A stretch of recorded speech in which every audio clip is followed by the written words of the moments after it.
We can all agree that having a third party in our lives can suck. Whether it's they're going for the same job as we are, whether it's they're already in a relationship with the person we want to be with, or whether it's someone that our friend is getting quite friendly with. Third parties suck, and we want to remove them in the most loving but effortless way possible. Well, in this video, I'm going to show you exactly why third parties come about and exactly how to remove them. But before we get into that, hi everyone, welcome or welcome back. My name is Matthew, and if you're in need of my help in bettering your circumstances, check the links down below in the comment section or the description. They'll take you to my website. I've just added a bunch of new services, such as being able to join the membership through the website, video coaching, all that kind of stuff. So check out if you're interested. With that said, let's get into this video.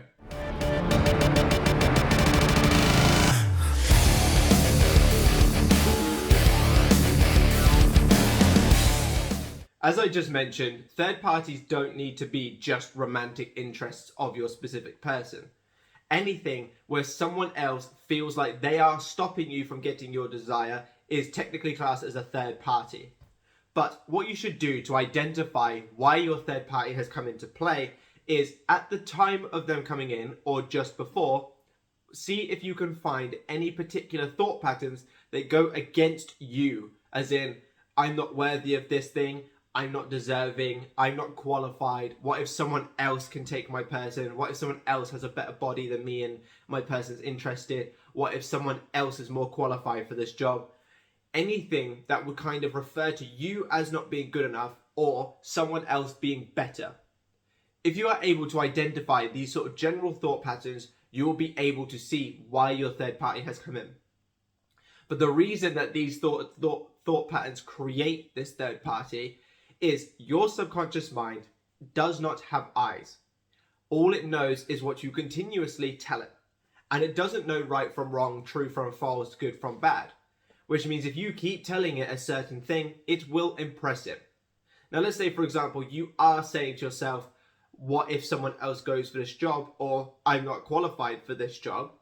Your subconscious mind takes this as true because it doesn't have anything else to go on because that's what you are feeding it. It then pushes out an experience to prove to you that that is true. Think of it like it's trying to tell you, trying to get you to say the exact thing that you are impressing it with. So if it pushes out someone else getting the job instead of you, what would you say? You would either say, I just wasn't qualified enough, or this person was more qualified than I am. Which is exactly what you've been asking. What if I'm not qualified? What if this person's more qualified? So think of the subconscious mind as trying to push out an experience that will get you to say the exact words that you are somewhat impressing it with. This is why third parties come into play. So if you're not worthy, then it will push out an experience to prove to you that you aren't worthy. And what makes you feel more unworthy, or what makes you feel the most unworthy? Something else beating you to the punch. Whether we're nice people, kind people, it doesn't matter. We all want to win. We all want to be the person who has our desires. We all want to be the people who comes first in races, who wins on Xbox, who is the richest in our family, the richest in our friend group. As a species, we are generally very selfish. So when someone else beats us to the punch, that is probably worse than just straight up being said, no, you're not good enough. Because someone else gets what we want. So this is why a lot of the times when we don't feel self-worth, when we don't feel good enough, someone else gets put there first. Because just not being good enough is one thing, but not being good enough compared to someone else is a bigger thing. And that is what a lot of us are scared of more than anything, is to lose to someone else. Think of how many times, and I know there are a lot of clients that I've had that have come to me and said this exact thing. I don't mind they say, I don't mind how long it takes. I just don't want them with someone else first. So they're basically in that statement saying, oh, I don't care if I don't have it. I just don't want someone else to have it. So this general attitude is exactly why third parties come around. Your subconscious mind takes it in as, we're not worthy. I'll push up something to prove they're not worthy. What if someone else is better? I'll push out something to prove that someone else is better. This is why third parties exist. It all starts with you. When you change yourself, you change the reflection. So if all of a sudden you are worthy for this job and you choose to go for this job again in the mindset of, well, I'm more than worthy for this. I'm the most qualified person that they have to offer or that they have to go through. I am amazing. I'm all of these wonderful things. I'm the prize. You will find that you will get treated as such. And you might not even be qualified for the job, but your subconscious mind makes things happen. It doesn't matter whether you're qualified, whether you're the most attractive, whether you're the funniest. It does not matter what you are, as long as in your mind you are the shit. As long as in your mind you are the winner. Because then they won't have any place to stand. All third parties are, doesn't matter whether it's romantic or job or whatever, anything a third party is just a reflection proving to you the holes in your self-concept. So that is the first step on not only how third parties come into play, but how to remove them. We shouldn't place our attention on them, but for the purposes of this exercise, I would recommend you do. Write down everything that this third party being involved says about you to yourself. So let's say that it is a person going for another job.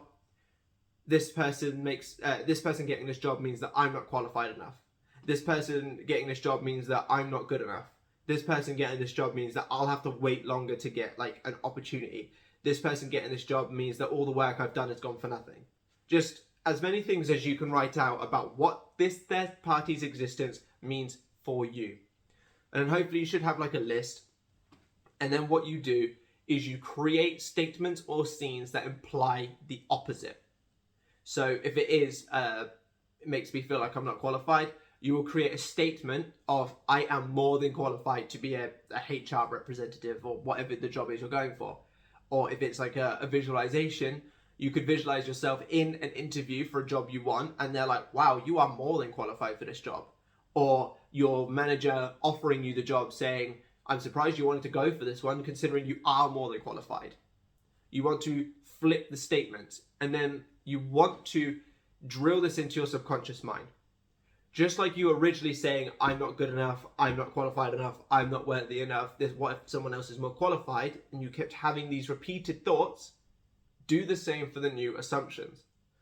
Repeat these thoughts, really drill them in, really impress your subconscious mind with the picture of you being that which you want to be already. And what you will see will happen over time, you will have things push out to prove to you that this is the case. So, for example, you could have people saying, oh, I'm surprised you didn't get the job. You seem like you're more than qualified. And that could be a birds before land or a sign if you like to use those. But then the more that you persist in it, eventually what might happen, and obviously there are infinite possibilities, but just one possibility, this person decides they aren't really ready for the job. You go for the job again and they're like, oh, how did we skim over you? You seem like you're more than qualified. Doesn't matter whether in the 3D you are more than qualified or not. The 3D is the mirror. You don't try and change the mirror on what it's showing you. You change yourself so that the mirror can show you something different. You are only not qualified enough because that's what you told yourself.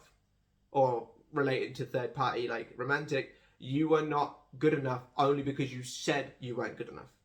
Your body or looks or whatever reason it was that you thought they would go for someone else is only true because you said that it was true. You are the cause. So if you change what you are showing the mirror will change to show you something different.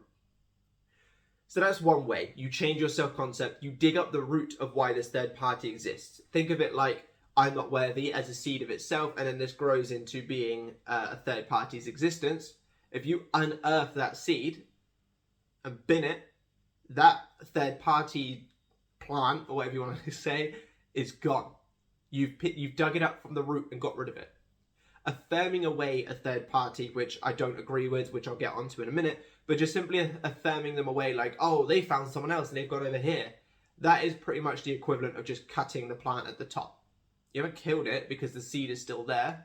I'm not a gardener, so I actually hope that this is how seeds work. But you haven't killed it because the seed is still there, which means even though that third party might have gone, you haven't addressed the root cause of your self-worth, your self-deservingness, whether or not you're qualified or attractive enough, or whatever it is that you caused this to happen with.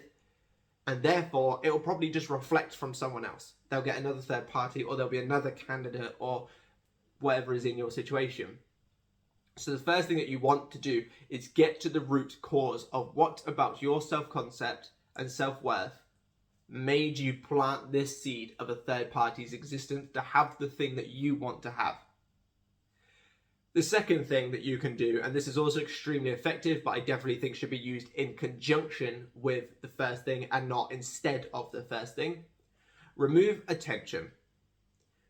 A third party has come into play, and even if you do sort of work on your self-concept a bit, if you keep saying, oh, they've got this job, oh, my partner's with them, oh, I'm not I'm saying I'm not good enough for self-concept, but this person still has the thing that I want, and you are accepting them to be in the position you want to be in, or in the relationship that you want to be in, even if your self-concept is amazing, but you keep saying that they're with your person, that they're in your job, that they're a better friend to your friend than you are, they will stay in.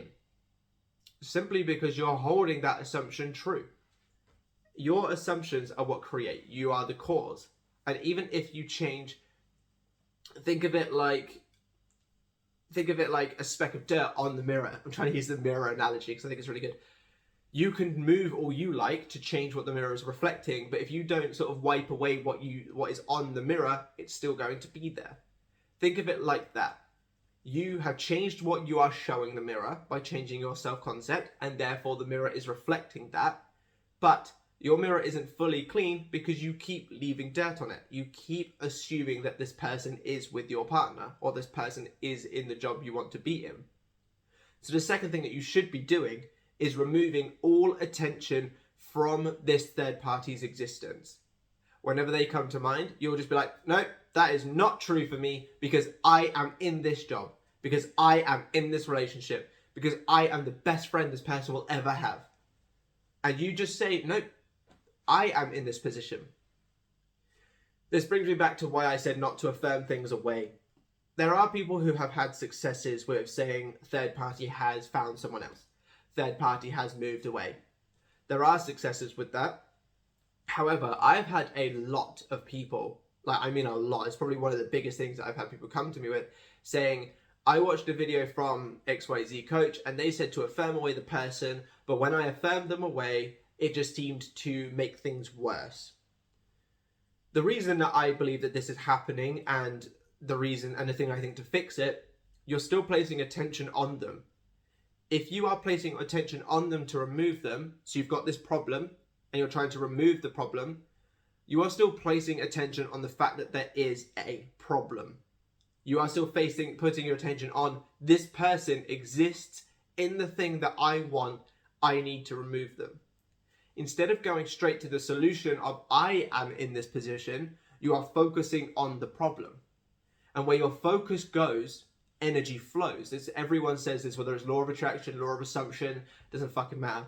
Where your focus goes, energy flows. So even if you are focusing to try and get rid of them, you are still placing focus on this problem of this person being in your reality. Now, obviously, we don't want to cause harm to anyone by any means, and I do not, under any circumstances, condone you saying third party's dead, or third party got hurt and now they're in hospital and now that my person can come to me. I don't care. I don't care the situation. We don't do that. But by removing your attention and stating, I am in this position, so let's say it is a romantic partner, instead of saying third party has found someone else and placing focus on the problem, you would just simply say, I am in the most loving, committed, passionate relationship with my specific person. And like I said at the beginning of the video, your subconscious mind pushes out things that you would then be in a position to say these things. You would only be able to actually say that in the 3D, truthfully, if you were in the position to say, I am in this relationship.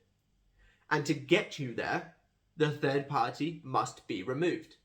Because you said, I'm in a loving, passionate, committed, so the third party can't be there if you're in this relationship with specific person.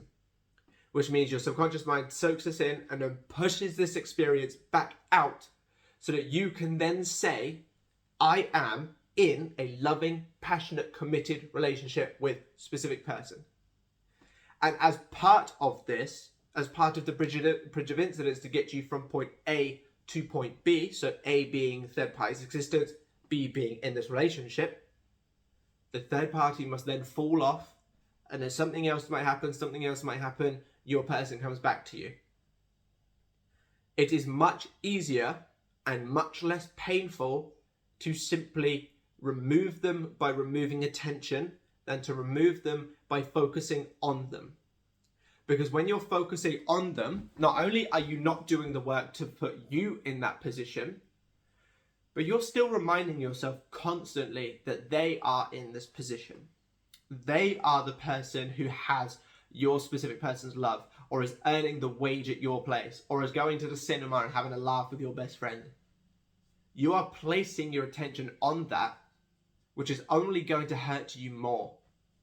Whereas if you just remove your attention entirely and put yourself in that slot, not only is it much easier, it's much more enjoyable, and it is much more effective. So that is how you remove a third party, and that is how you create a third party in the first place. Just a quick recap, because the video is a little bit long. Third parties come into play because you have an assumption about yourself or about a specific desire that you are not enough. And your subconscious mind takes this and then pushes it out to prove to you that you are not enough. So to fix this, you work on the part of you that pushed this out. So whatever it says to you that this person is in the position you want to be in, work on switching the way that you see yourself in relation to it. That's how you stop them happening again, and that is also how you fix them. Another fix for them, remove attention entirely. Where your focus goes, energy flows. So if you're focusing on the third party to remove them, you're still placing focus and energy towards their existence, which will more than likely keep them in, or at least exacerbate the situation. So instead, remove your attention away and place it on yourself being in this position. And for those of you that might be questioning, but it's hard to remove my attention, when you work on self-concept, you will find that it becomes much easier to remove your attention, and it becomes much less painful to know that they're in your reality for the time being. When you feel like you're a god or goddess, you don't care what someone is doing with a peasant. They're lost for not being with you. And that doesn't mean that you're giving them the, here, you just go off and run, unless you choose to. It just means that you see your worth and you're just like, it's only a matter of time until they do and come running back, which will happen. When you become the god or goddess of your reality, the king or queen, the badass that you are, no one can tell you no. No one can say, stay away from you for too long. Your subconscious mind will eventually start pushing all the good shit out. And this is how you start, by getting to that point. If this video has helped give you some ideas going forward, give me a like, comment and subscribe. It really helps the channel grow, and I'll catch you in the next one. Oh, and obviously check out the services if you're interested in doing video coaching with me, which is a new service. Like and subscribe really helps the channel out, and I will catch you in the next one. Bye-bye.